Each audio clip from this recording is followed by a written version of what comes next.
Hi everyone, this is Anandita Paulus and today's video is about how to get happy unconditionally. So what does unconditional happiness even mean? It means happiness that is not dependent upon anything that is external. It is happiness that we get from within. And even at the risk of sounding cliche, I would say that happiness is an internal job. Most people think that happiness is something that you get when you achieve that goal, when you have that soulmate, or when you go on that dream vacation, or you have that dream job, or maybe the dream house, the dream car, or whatever it is. Maybe losing weight. And while I agree that there will be temporary moments of happiness that you get from getting your dream job, or from that promotion, or from losing that extra weight, or getting healthy, or going to that dream vacation, or having that partner in your life, or no matter what your goals and objectives are. These things will bring you temporary happiness.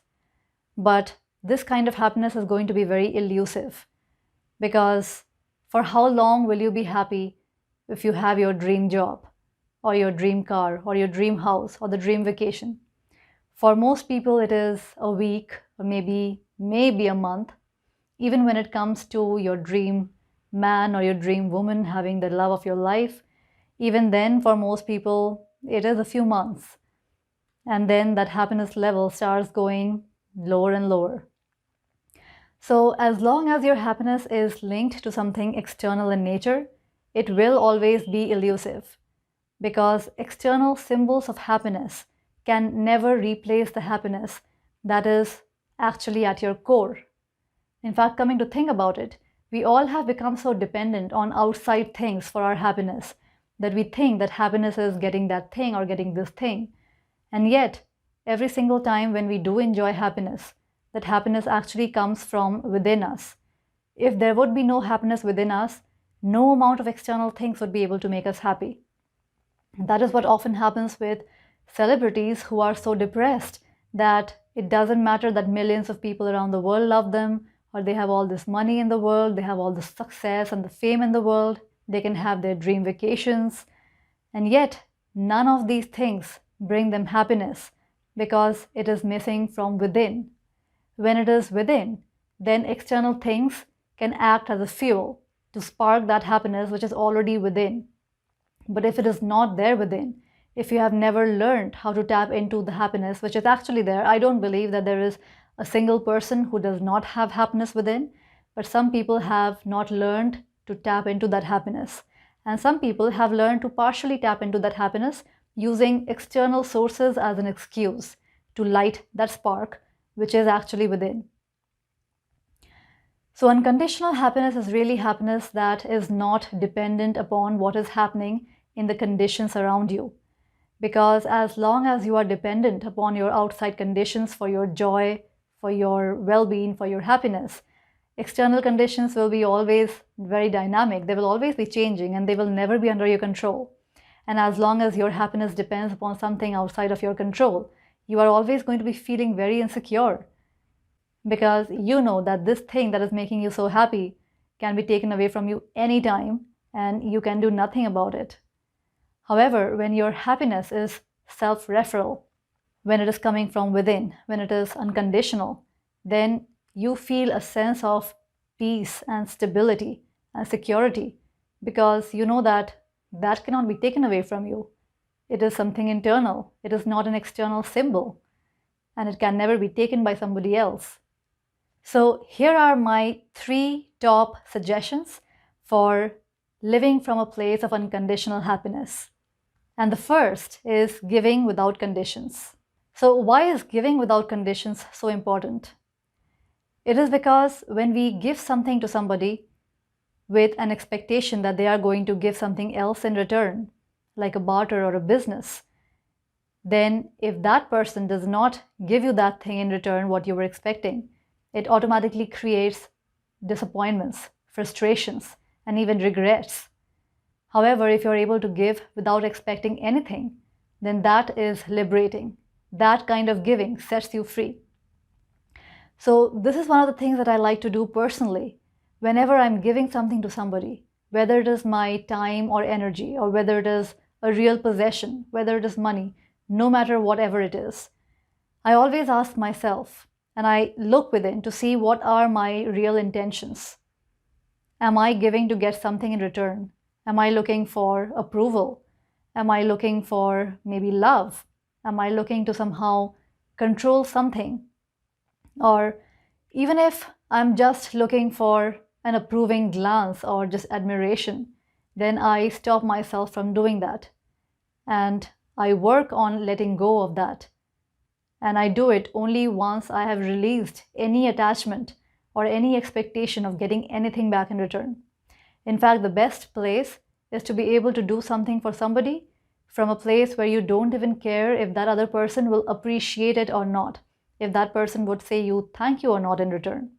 You just do it because you want to do it, and you literally don't care if they appreciate your help, if they appreciate whatever it is that you have done for them, and you don't even care if they even acknowledge your gift, because you're not doing it for the acknowledgement to begin with.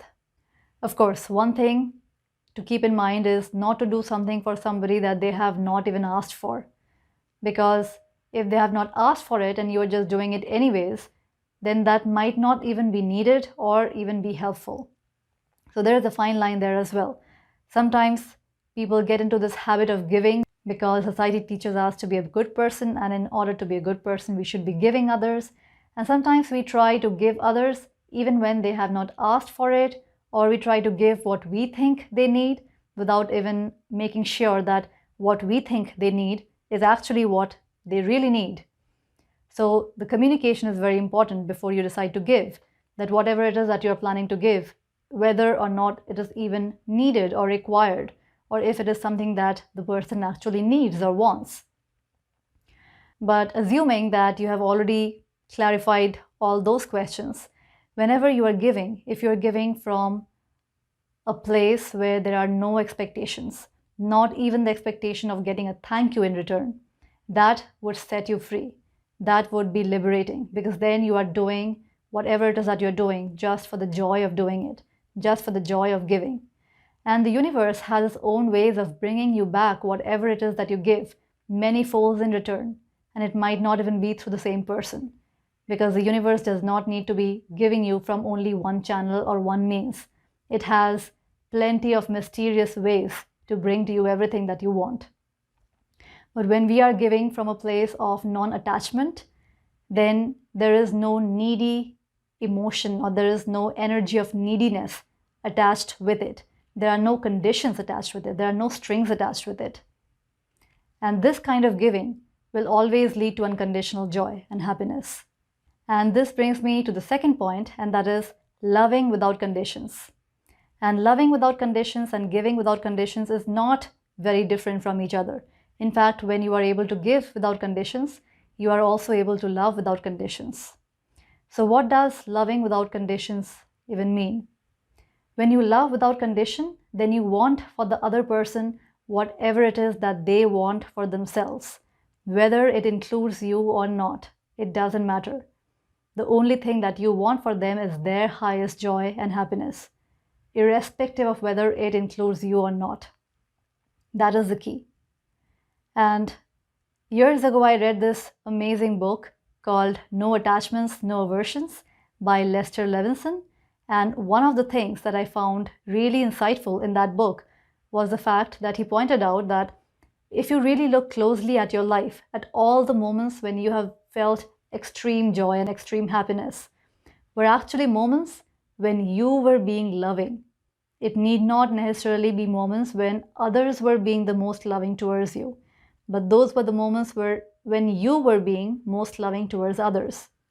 And I have found that extremely true for myself, because from my personal experience, I can tell you that there have been times in the past when I have had many people loving me, and yet I was not happy. Their love did not really bring me any happiness or joy, because I was the one who was not being loving. And when I am being loving, it doesn't even matter if others are loving towards me or not, because just me being loving is enough. Because who we are love ourselves. We start looking for happiness outside when we are happiness ourselves. We start looking for love outside when love is who we truly are. So when we start being what we already are, then that illusion, the illusion that the ego creates, that creates separation in our minds, that leads to the entire drama that we call life, that starts dissolving. And the more that drama starts dissolving, the more you are able to get in touch with pure joy. And finally, being in nature and in silence. The reason being in nature is so important is because the more time you start spending in nature silently, the more you start embodying the qualities which are inherently present in nature, the qualities of unconditional giving, the quality of unconditional loving. Because if you look at nature, nature is unconditionally giving. It is unconditionally loving. When was the last time we had to pay anything for the beautiful sunsets that we get to watch every single day? When was the last time we ever had to pay for the air that we are breathing?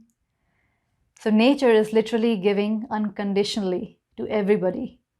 And the giving that comes from nature is all inclusive.